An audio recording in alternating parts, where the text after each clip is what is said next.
Hello दोस्तों, इस video में मैं आपको गुणा का एक ऐसा तरीका बताने जा रहा हूं जो शायद ही आपको कहीं देखने को मिले। देखिए, हमारे पास बोर्ड पर 3 प्रश्न लिखे हुए हैं। इन 3 प्रश्नों के आंसर आप मात्र 2-2 सेकंड में बता सकते हैं। तो देखिए किस तरह से।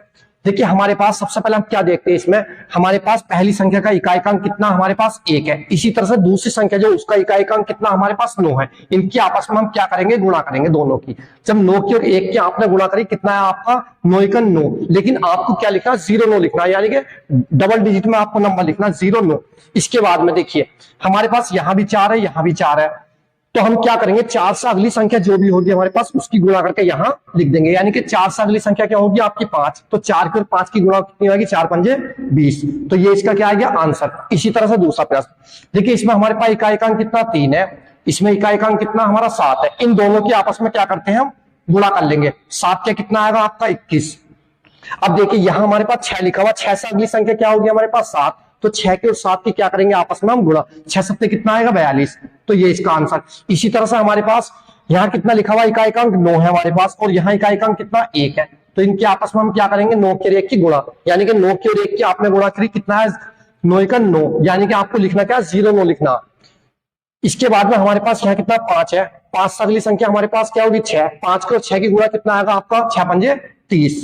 यानी कि इसका आंसर आपका कितना आ गया 3 है या 9। देखिए आपने देखा कि हमारे पास इन तीनों प्रश्नों का आंसर मात्र 2-2 सेकंड में ही निकल करके आया। लेकिन ये नियम हमारे पास लागू किस तरह से होता है, यानी कि हमारे पास जो नियम है प्रत्येक प्रश्न पर लागू नहीं होगा। वो मैं आपको बता रहा हूं कि किस किस प्रश्न पर ये हमारे पास विधि लागू होगी। तो देखिए हमने कोई अपने पास से एक सवाल लिया, हमने लिखा जैसे कि 73 और गुणा कितना 77। तो हम देखिए क्या देखते हैं, हमने इकाईकांक देखा, इस संख्या कितना हमारे पास 3 है, इसका इकाईकांक कितना 7 है। 7 को हमने क्या करा, जैसे कि 3 + 7 तो जुड़ करके हमारे पास कितना है 10। यानी कि इकाई के अंकों का योगफल, दोनों संख्याओं में जो इकाई के अंक है उनका योगफल हमारे पास कितना है 10।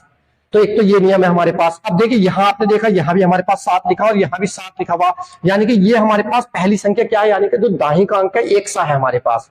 तो हमारे पास कितना दिया हुआ है 7। तो इसकी कंडीशन ये हुई हमारे पास कि इकाई के अंकों का योगफल कितना होना चाहिए 10, और हमारे पास जो दाहिने के अंक है वो सेम 1 से होने चाहिए। तो हमारे पास ये नियम लगेगा।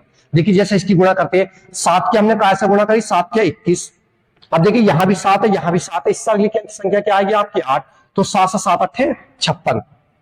तो ये आएगी। अब देखिए इसमें भी हमारे पास यही था, जैसे हमने 9 में 1 जोड़ा कितना हो गया 10 हो गया हमारे पास। इसी तरह से 7 में 3 जोड़ा कितना हो गया 10 हो गया। इसी तरह से 9 में 1 जोड़ा कितना हो गया 10 हो गया। यानी कि इकाई के अंकों का योगफल आपका कितना बैठ रहा था इसमें 10। और जो हमारे पास दाहिने की संख्या क्या थी, सेम थी। तो आपको वीडियो पसंद आए तो वीडियो को लाइक करें, शेयर करें, कमेंट्स करें, चैनल को जरूर सब्सक्राइब करें। नेक्स्ट वीडियो में आपसे मिलते हैं, जब तक के लिए बाय, धन्यवाद।